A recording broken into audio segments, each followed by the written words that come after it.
10 લાખ રોહિંગ્યાના કારણે મોહમ્મદ યુનુસ ટેન્શનમાં, યુએનએ ખર્ચો આપવાનું ઘટાડવા વિશ્વને કરી અપીલ। બાંગ્લાદેશની વચગાળાની સરકારના સલાહકાર મોહમ્મદ યુનુસ રોહિંગ્યાના કારણે ટેન્શનમાં આવી ગયા છે। તેમણે રોહિંગ્યા લોકોની દુર્દશા અંગે દાવો કર્યો કે આ લોકો વંશીય ભેદભાવનો શિકાર થયા છે। યુનાઇટેડ નેશને ખર્ચ આપવાનું બંધ કર્યા બાદ યુનુસે આંતરરાષ્ટ્રીય 21 માર્ચ વંશીય ભેદભાવ નાબૂદી દિવસ પર કહ્યું કે બાંગ્લાદેશે વર્ષ 2017થી 10 લાખથી વધુ બળજબરીથી મોકલાયેલા વિસ્થાપિતોને આશ્રય આપ્યો છે।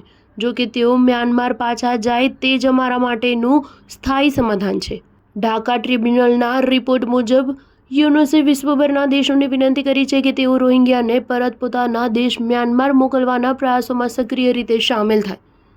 આ બાબતને વહેલી તકે સુનિશ્ચિત કરવી જોઈએ। બાંગ્લાદેશ સરકાર વર્તમાન સમયમાં રોહિંગ્યા પર થઈ રહેલા ખર્ચથી પરેશાન છે। એટલું જ નહીં, સંયુક્ત રાષ્ટ્ર બાંગ્લાદેશમાં રોહિંગ્યા શરણાર્થીઓને ફૂડ ફંડ પૂરું પાડે છે, માટે અત્યાર સુધી પ્રતિ મહિને $12.50ની સહાય આપતું હતું। જો કે હવે યુએન આ સહાય ઘટાડીને પ્રતિ $6 કરી દીધી છે।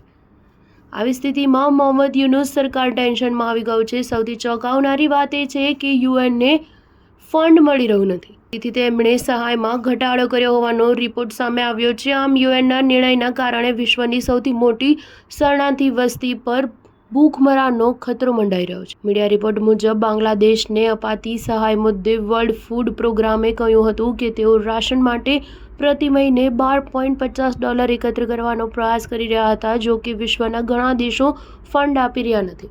સ્ટાર ન્યૂઝ 7 હંમેશા સચ્ચાઈની સાથે।